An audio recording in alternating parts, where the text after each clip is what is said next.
Hello friends, welcome to SSC coaching centre. दोस्तों, आप सभी लोग यूपी पुलिस की तैयारी कर रहे हैं तो साधारण ब्याज, चक्रवृद्धि ब्याज, इनसे क्वेश्चन आता है, आपको मालूम होगा।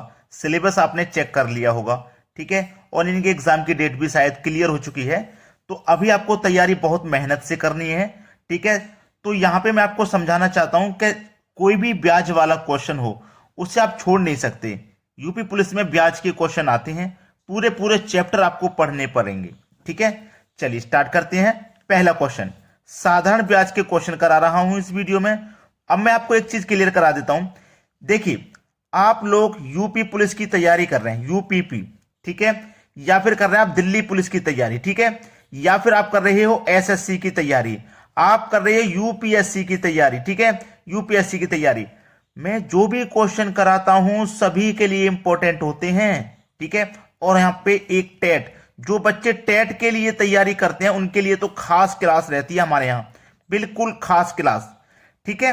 तो पूरे पूरे वीडियो देखा करें, ऐसा ना हो कि एक क्वेश्चन आपने देख लिया, अरे ये तो हमें आता है, आगे देखने की जरूरत नहीं है। साधारण ब्याज पढ़ा रहे हैं सर, यार साधारण ब्याज तो हमें आता है, आपने वीडियो स्किप कर दिया।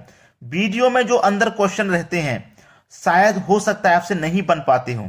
पहला क्वेश्चन देख लिया, अरे ये तो साधारण ब्याज है, हमसे तो आता है, चलो कोई दूसरा वीडियो देखते हैं। ऐसी हरकत करने वाले जो मिसिंग कर देते हैं, फिर वो एग्जाम में भी क्वेश्चन को मिसिंग करके ही आते हैं। इसीलिए मिसिंग नहीं करना है, कोई भी वीडियो पूरा देखना है। पहला क्वेश्चन है, 2500 रुपए का 5% वार्षिक दर से 2 वर्ष का साधारण ब्याज क्या होगा। अब यह क्वेश्चन मैं आपको दो मेथड से बताऊंगा। पहला मेथड है आपके पास simple interest equal to P R T बट्टे 100। ये वो मेथड है जो सबको आता है, यानी कि किताबी मेथड, फॉर्मूले वाला, ठीक है। साधारण ब्याज पता करना है हमको। इसमें प्रिंसिपल 2500 रुपया है, रेट 5% का है, टाइम 2 बरस का है, बटे में 100। 2 जीरो से 2 जीरो कटा लेंगे, 5 दूने का 10, 10 का मल्टीप्लाई 25 से करेंगे तो 250, यानी कि सिंपल इंटरेस्ट आ गया 250। किताबी मेथड है। अब हमें किताब से अलग सोचना है, किताब से अलग, क्योंकि किताब वाले मेथड में क्या होता है, टाइम ज्यादा लगता है। तो हमें किताब से अलग ट्रिक पे आना है। किस पे आना है? ट्रिक पे। राशि कितनी है? 2500 रुपए की राशि है, ठीक है।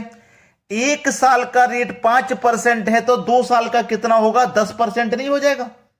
हो जाएगा कि नहीं? तो सीधे 2500 का 10% निकाल लो। परसेंट का मतलब बटे में 100 होता है। जीरो से जीरो गया, जीरो से जीरो गया, 250 आपका आंसर आ गया। आ गया कि नहीं आ गया? ऐसे भी 250 आया, ऐसे भी 250 आया, लेकिन टाइम किस में कम लगा? इसमें टाइम कम लगा। एग्जाम में टाइम की वैल्यू को देखते हुए सवाल को सॉल्व कराया जाता है। सवाल को हमें उस हिसाब से सॉल्व करना है कि नेक्स्ट क्वेश्चन के लिए भी टाइम बच जाए। समझ रहे हो ना मेरी बात को? चलिए अब देखते हैं अगला प्रश्न।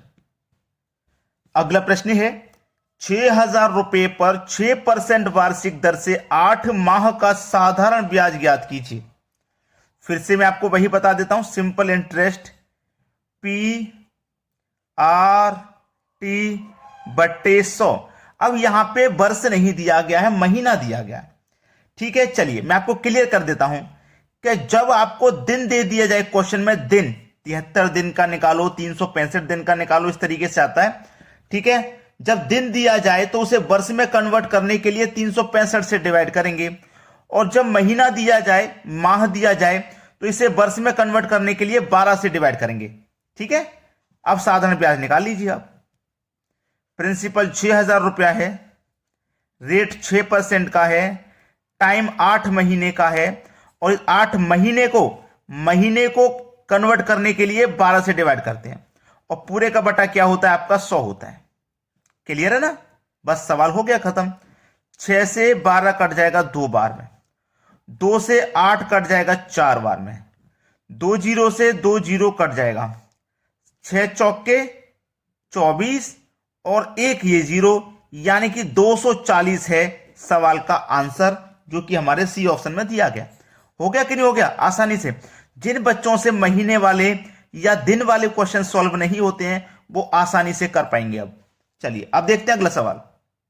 अगला सवाल है, 3200 रुपए पर 4 अप्रैल 2012 से 16 जून 2012 तक का 5% वार्षिक दर से साधारण ब्याज क्या होगा।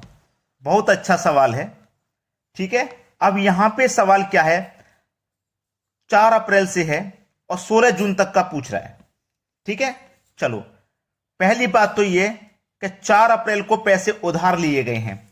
अप्रैल का महीना होता है 30 दिन का, उसमें से 4 अप्रैल को मान लो किसी ने पैसे उधार लिए तो 4 तारीख तक का तो कोई ब्याज नहीं लगेगा, तो 4 तारीख तो हटा दो। अब अप्रैल के महीने में 26 दिन बचे हैं, यानी कि 26 दिन का ब्याज देना होगा।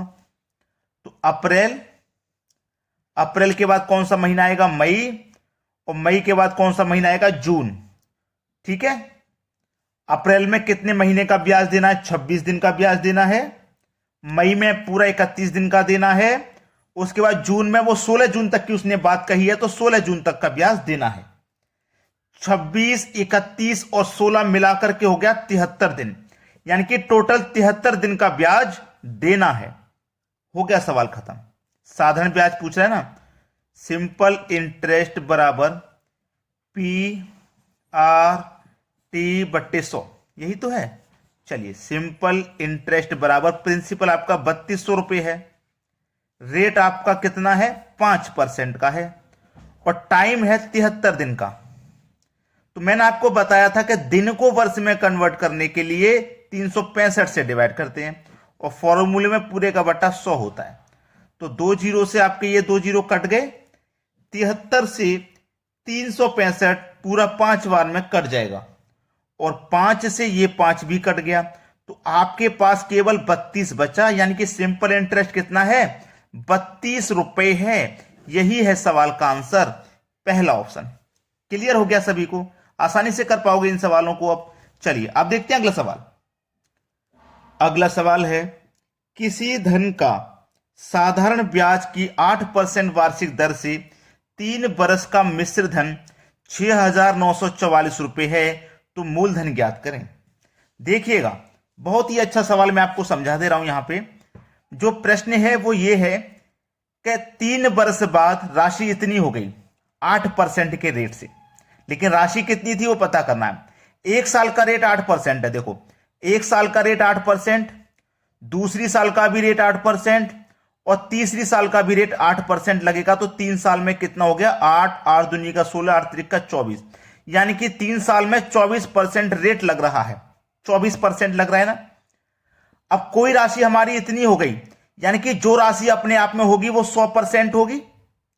ठीक है, और 24% का उस पर ब्याज लग रहा है, तो इसमें 24 और जोड़ दो तो ये 124% हो गई राशि, 124%।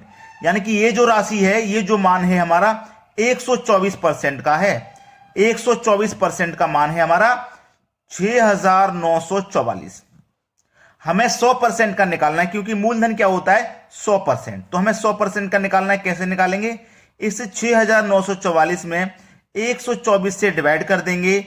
100% का मान निकालने के लिए 100 से हम मल्टीप्लाई कर देंगे, आंसर आ जाएगा। ठीक है, चलो 4 से कटाएंगे, 4 त्रिक का 12, 4 एकम 4, 4 से इसको भी कटाएंगे, 4 एकम 4, 2 बचेगा 29, 4 सत्ते 28, 1 बचेगा 14, 4 त्रिक का 12, 2 बचेगा 24, 4 छीं 24। ठीक है, अब कटाएंगे 31 से कटाएंगे इसको, तो ये पूरा 56 बार में कट जाएगा, और 56 का मल्टीप्लाई 100 से कर दो तो आंसर हो जाएगा 5600। प्रश्न का सही जवाब आ गया 5600, जो कि हमारे बी ऑप्शन में दिया गया। अब देखेंगे अगला सवाल। अगला प्रश्न है, साधारण ब्याज से 2 वर्ष का मिश्रधन 8,700 रुपए तथा 3.5 वर्ष का मिश्रधन 9,600 रुपए है, तो मूलधन तथा ब्याज की दर क्या है। मूलधन और ब्याज पूछ रहा है यहां पे। चलिए, आसान सवाल है। 2 वर्ष में तो मिश्रधन हो गया था इतना, और 3.5 वर्ष में हो गया इतना, तो 2 वर्ष से देखिए 2 वर्ष में कितना हुआ है, 8,700, और 3.5 वर्ष में 3.5 वर्ष में कितना हुआ है, 9,600। तो 2 से 3.5 होने में 1.5 यानी कि 1.5 वर्ष बढ़ गए, और 1.5 वर्ष बढ़ गया तो 1.5 वर्ष में राशि कितनी बढ़ गई है, 8,700 से 9,600 हो गई। कितनी राशि बढ़ गई, 900 रुपये बढ़ रहे हैं। कितने बढ़ रहे हैं, 900 रुपये, यानी कि 1.5 वर्ष में 900 रुपया बढ़ रहा है। 1.5 वर्ष में 900 रुपया बढ़ रहा है। 1.5 में कितना बढ़ रहा है भैया, 900 रुपया। तो इसका मतलब 1 वर्ष का कितना हो जाएगा, 600 रुपया। एक वर्ष का 600 है, दूसरा वर्ष आधा है, तो 600 का आधा यानी कि 300, तो 1.5 वर्ष में 900 रुपया हो गया। ठीक है, एक वर्ष का 600 रुपया ब्याज है, तो 2 वर्ष का ब्याज कितना हो जाएगा? 1200 हो जाएगा ना 2 वर्ष का ब्याज। तो मुझे यह पता चल गया 2 वर्ष का ब्याज मेरा 1200 है, और 2 वर्ष बाद राशि मेरी कितनी हो गई थी? 8700। इसका मतलब इसमें 2 वर्ष का ब्याज शामिल है मेरा, जो कि 1200 है। तो मैं 1200 रुपये जो ब्याज है इसे घटा दूंगा। ठीक है, कितना बचेगा? 7500। देखिए 7500 किस ऑप्शन में? एक ही ऑप्शन है जिसमें 7500 है, तो यही मेरा सही जवाब हो जाएगा। आगे सॉल्व करने की जरूरत नहीं है, रेट 8% हो जाएगा। सॉल्व करने की जरूरत नहीं है, आगे बता दे रहा हूं, क्योंकि एक से आंसर आ गया हमारा। चलिए अब देखेंगे अगला सवाल। अगला सवाल है, कोई धनराशि साधारण ब्याज पर 3 वर्ष में 1016 रुपये तथा 7 वर्ष में 1304 रुपये हो जाती है, तो वह धनराशि क्या है? अच्छा सवाल है, साधारण ब्याज का। होमवर्क के लिए दे रहा हूं, सभी बच्चे आंसर करके बता देना कि इसका आंसर क्या है। सभी बच्चों को आंसर करना है और अपना अपना आंसर कमेंट में बता देना है, जो भी आपका आंसर आ रहा है। ठीक है, और जिन बच्चों ने अभी तक लाइक नहीं किया है वीडियो को, वो लाइक कर दें और शेयर कर दें। इतना काम कर दें जरूर आप हमारे लिए। ठीक है दोस्तों, धन्यवाद।